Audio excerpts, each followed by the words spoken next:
We had come to make things better, but maybe we had made things worse. I can still remember having this thought as I was walking along this dusty street in the Dominican Republic several years ago. I was with this group of people who were child sponsors.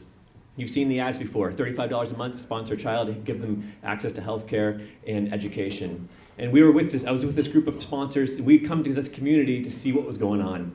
Meet the families, meet the people, see how our sponsorship dollars were helping people. But we soon realized that maybe we weren't helping, maybe we were making it worse. Here's what I mean. We had really undermined a lot of the social fabric of the community. Imagine what would happen in your neighborhood if some multimillionaire came along and gave 2 or 3, maybe 4 of your neighbors money directly for free post-secondary education and not you.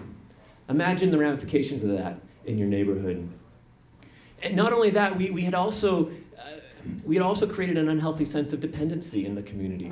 There were so many people who we were trying to help who had almost zero motivation to address any of their own problems in their own community, because we had set this precedent that said, when you have problems, rich, white North Americans are going to come in with money to fix them for you. And we had, in fact, been demobilizing people.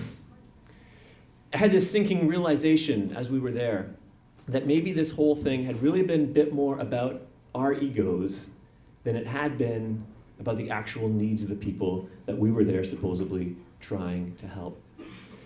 I think something happens when we see these advertisements for child sponsorship, for international aid.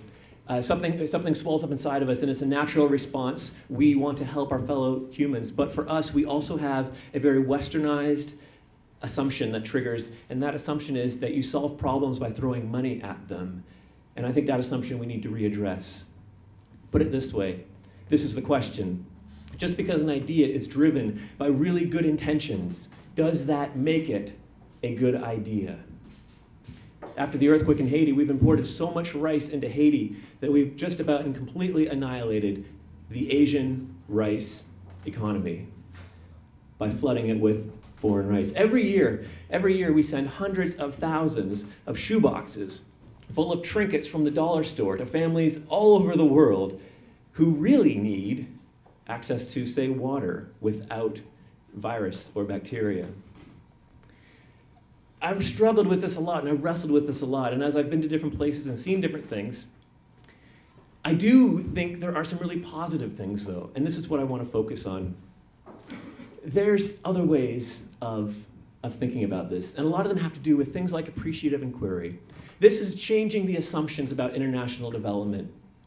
It's assuming that the solution to a community's needs is already present within the community. It's assuming that the solution does not need to be imported from the outside, but exists within the community already.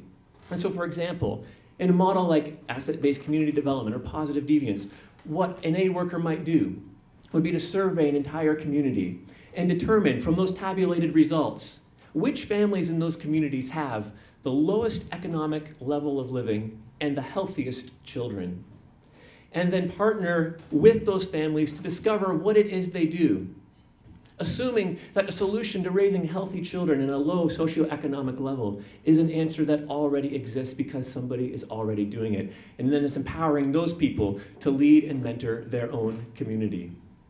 Why do these things work? These things work because no matter where you go on this planet, and no matter what your background or ethnicity or the color of your skin, a neighborhood is a neighborhood. And neighborhoods require 2 fundamental ingredients to work. It requires that people trust each other, and it requires that people work together. What we, as a Western donor country and as individuals, need to realize is those 2 things cannot be purchased. We do not write checks or send money to create partnership or trust. I hope that you become passionately involved in issues of global development and aid, but I hope that you do so very thoughtfully, very self-critically, and very, very creatively. Thank you very much.